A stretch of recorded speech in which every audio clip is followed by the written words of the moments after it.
Hello दोस्तों, सुनो कहानी चैनल में आपका स्वागत है। आज की हमारी कहानी है नसीब का लिखा। चलिए कहानी शुरू करते हैं। किसी गांव में बहुत ज्ञानी पंडित रहा करता था।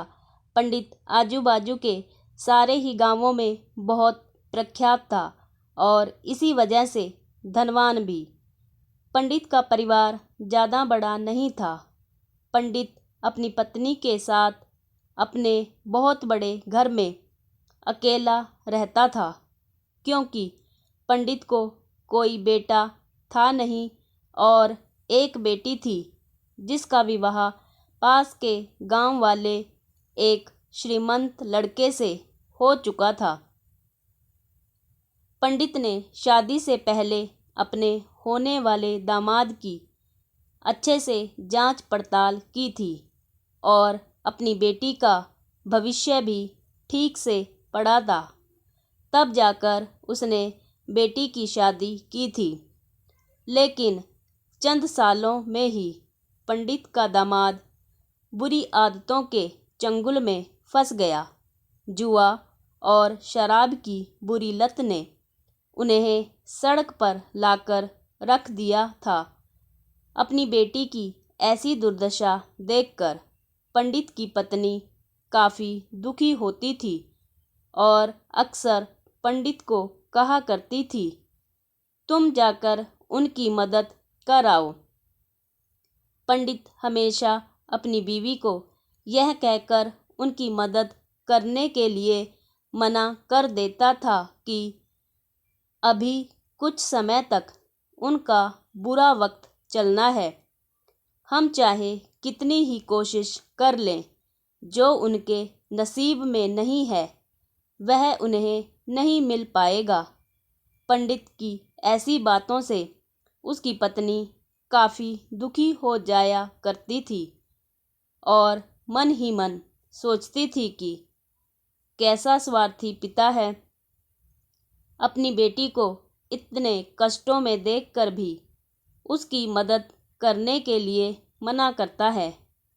आखिर भगवान ने जो इतना सारा धन धान्य दिया है उसका क्या करेंगे। हमें कोई और औलाद भी तो है नहीं, ले देकर एक यही बेटी है और उसके लिए भी कुछ नहीं करेंगे तो किसके लिए करेंगे। पंडित ऐसा नहीं सोचता था। ऐसा नहीं है कि पंडित अपनी पुत्री से प्रेम नहीं करता था, लेकिन उसने अपनी पुत्री की कुंडली इतने अच्छे से पढ़ी थी और वह यह पहले से ही जानता था कि वह चाहे किसी भी लड़के से शादी करती, लेकिन उसके जीवन में यह समय आने वाला ही था और बिना इसे भुगते उसको छुटकारा नहीं मिलने वाला था। एक दिन खाने पीने के लिए भी मोहताज हो चुके पंडित की बेटी और दामाद उसके घर पर आए। पंडित ने और उसकी बीवी ने दोनों का खूब आदर सत्कार किया और खूब अच्छा खाना खिलाया। बेटी और दामाद की पंडित से सहायता मांगने की हिम्मत ना हुई, इसलिए वह बिना बोले ही वापस अपने घर को लौटने लगे। लेकिन माँ तो माँ होती है। पंडिताइन से रहा नहीं गया और बिना पंडित की इजाज़त के उसने चोरी छुपे बूंदी के लड्डू बनाकर उसमें सोने के सिक्के रख दिए और बेटी और दामाद को दे दिए, ताकि बेटी और दामाद की कुछ आर्थिक सहायता हो सके। पंडिताइन यह भी जान गई थी कि बेटी और दामाद शर्म के मारे उनसे मदद नहीं मांग रहे थे, इसलिए उसने बेटी और दामाद को भी लड्डुओं में छिपे सिक्कों के बारे में कुछ नहीं बताया। जाहिर सी बात है कि जब वो लोग घर पर जाकर लड्डू खाएंगे तो उन्हें उसमें सोने के सिक्के मिल जाएंगे। इस तरह बिना उनके मांगे ही उन तक मदद पहुंच जाएगी। सोचकर पंडिताइन मन ही मन अपनी बेटी की मदद करने के लिए खुश होने लगी। पंडित के दामाद और बेटी उन दोनों का आशीर्वाद लेकर अपने घर की तरफ रवाना हो गए।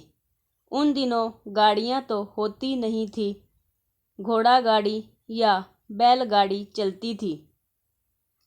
पैसे ना होते तो और चीज़ों की लेन देन से भी व्यापार होता था। बेटी और दामाद का गांव पंडित के घर से कोसों दूर था, फिर भी पैसों की कमी के चलते वह चलकर अपने गांव की तरफ निकल पड़े।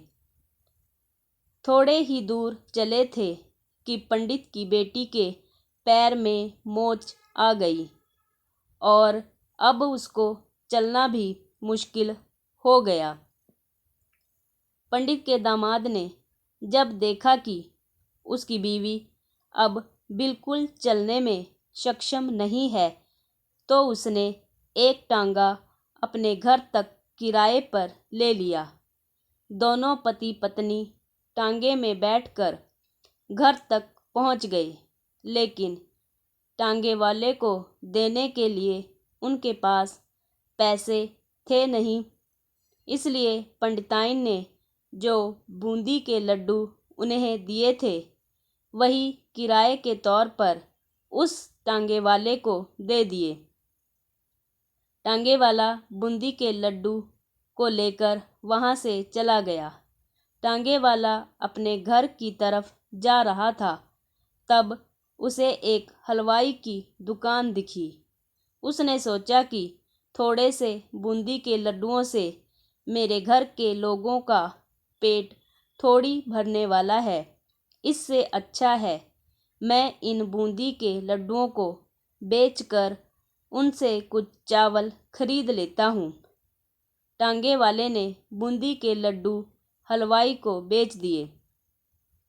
जिस गांव में वह हलवाई रहता था, उसी गांव में एक आदमी ने अपने घर पर पूजा रखी थी और उसी पंडित को उस पूजा के लिए बुलवाया था। पूजा में लगने वाले प्रसाद के लिए उस आदमी ने उसी हलवाई से बूंदी के लड्डू लिए जहां पर उस टांगे वाले ने बेचे थे। हलवाई ने भी उस आदमी को टांगे वाले से खरीदे हुए लड्डू ही पहले दिए, ताकि वह खराब ना हो जाएं, क्योंकि वह नहीं जानता था यह लड्डू कब बने हैं। पूजा खत्म होने पर दक्षिणा और बूंदी के लड्डू लेकर जब पंडित अपने घर आया और खाना खाने बैठा, तो प्रसाद में लाए बूंदी के लड्डू खाते वक्त लड्डू से सोने का सिक्का निकला।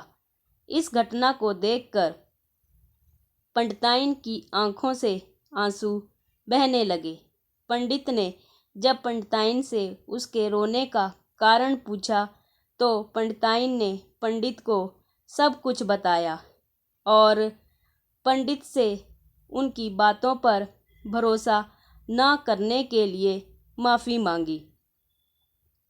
पंडित ने पंडिताइन के आंसू पोंछे और कहा कि तुम्हारी तरह मैं भी हमारी बेटी को बहुत प्रेम करता हूँ, लेकिन अगर हम उसकी अब मदद करते हैं तो दामाद हमेशा हमसे ऐसे ही मदद की अपेक्षा रखेगा और अपनी बुरी आदतों को कभी नहीं छोड़ेगा। पंडिताइन भी अब पंडित की बातों से सहमत हो गई। 2-3 महीने बीत गए। पंडित के दामाद और बेटी फिर से एक बार उसके घर आए और इस बार उनकी परिस्थिति पहले से बेहतर भी थी, क्योंकि पिछली बार खाली हाथ जाने के बाद दामाद ने नया काम शुरू किया था और अपनी बुरी आदतें छोड़ दी थी। वीडियो अच्छी लगे वीडियो को लाइक कर दीजिए, शेयर कर दीजिए। धन्यवाद।